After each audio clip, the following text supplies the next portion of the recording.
achou extremamente louca. Você imagina, Vitor? Nossa, sim. Ninguém falava de contação de histórias assim, profissional na época. Escutadora de história, fiquei curioso pra essa frase. Essa frase, o que é ser um escutador? Eu costumo dizer que todo bom contador de histórias, antes de tudo, ele tem que ser um bom escutador de histórias. Olha, gostei dessa frase. Por quê? Porque a gente precisa escutar o mundo, a gente precisa escutar as pessoas, a gente precisa entender quais são as simbologias dessa vida. Então, assim, como eu disse, antes de contar histórias, eu me lembro que eu escutava histórias da minha avó, do meu avô, da minha professora da 2ª série, tia Terezinha. Olha, lembro o nome!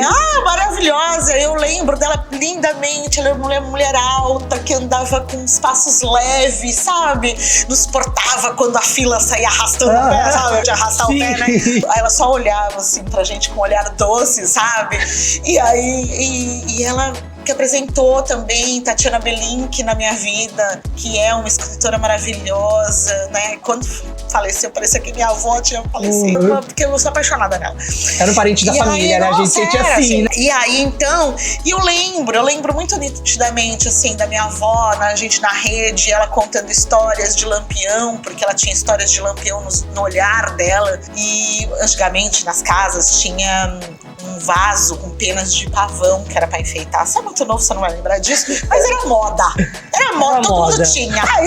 E ela pegava a pena do pavão e ficava fazendo carinho nas minhas costas e cantando e contando. E ela cantava: saudade, meu bem, saudade, saudade do meu amor. Foi-se embora e nem me disse nada, nenhuma carta deixou. Que era uma música composta por Lampião, porque Lampião era compositor.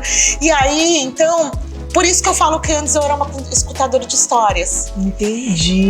Desse universo de se entender que todo contador de histórias tem muitas vozes dentro dele. Nossa, sim, verdade. Essas vozes todas do mundo, da literatura. E aí, de escutadora de história pra contadora de história.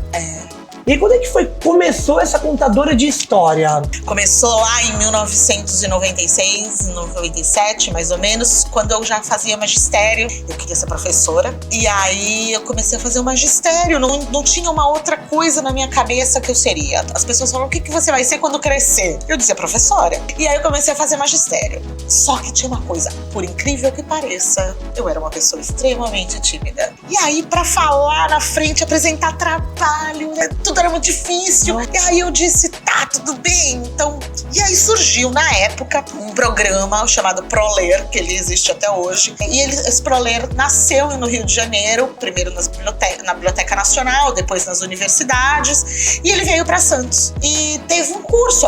Aí na escola que eu estudava, tinha um cartaz, né, de curso de contação de história. Eu falei: que dia achou isso? Vou lá ver. Cheguei lá no primeiro dia, eu falei: valei-me, minha Nossa Senhora, o que eu tô fazendo aqui? Que já tinha que logo interpretar uma história. Nossa, vergonha. Incrível, assim, incrível que eu sempre fui dos palcos, porque eu gostava de dançar, eu dançava. A minha mãe vivia falando, hoje ela fala pra mim assim: mas menina, você sempre foi contadora de histórias. Então, assim, pro meu núcleo, eu não era tímida. Eu era tímida na rua, sim, pra falar. E hoje eu entendo que isso não era uma timidez, era uma insegurança. Então, assim, eu tinha muita insegurança de falar e das pessoas, de repente, me acharem, sei lá, não sabedora do que eu tava falando, sabe? Entendi, aquelas coisas assim? Sim. E aquilo era insegurança, muito mais insegurança do que timidez. E aí eu fui descobrindo a contadora de histórias que existia dentro de mim, assim. Levei a contação de histórias pra sala de aula, a princípio, mas aí teve uma época que eu tive que fazer uma escolha entre largar a sala de aula e viver de contação de história. Dava aula de? Alfabetização até o 5º ano. E aí eu tive que fazer uma escolha. E aí não foi uma escolha fácil, obviamente, até porque eu tinha uma profissão, né?